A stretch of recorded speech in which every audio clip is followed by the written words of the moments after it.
রুজিরুটির সন্ধানে উত্তরপ্রদেশের গাজিয়াবাদে পাড়ি দিয়েছিলেন শীতলকুচির এক পরিযায়ী শ্রমিক, কিন্তু সেখানে স্থানীয় পুলিশের মারধরের শিকার হয়ে চরম হেনস্থার মুখে পড়তে হয়েছিল তাকে।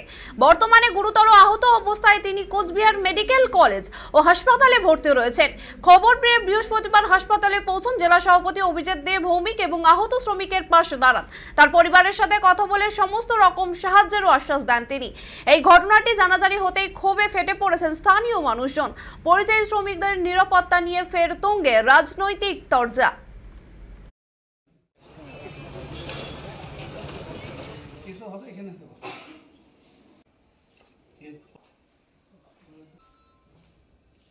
বাংলাদেশি বলে তাকে শারীরিক নির্যাতন এবং প্রচন্ড রকম তাকে মেরে ফেলার মতন অবস্থা, এটা আর মেনে নেওয়া যায় না। এই পরিস্থিতি চলতে দেওয়া যাবে না।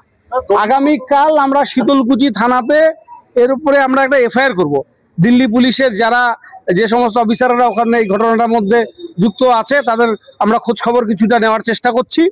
আমরা তাদের বিরুদ্ধে অভিযোগ দায়ের করব শীতলকুচি থানায়। বিজেপি পরিচালিত সরকারগুলো বিভিন্ন রাজ্যে বাঙালিদেরকে যেভাবে নির্যাতন করছে, তার জন্য শীতলকুচিতে আগামীকাল বিকেল 3টে থেকে আমরা সেখানে অবস্থান বিক্ষোভে বসবো।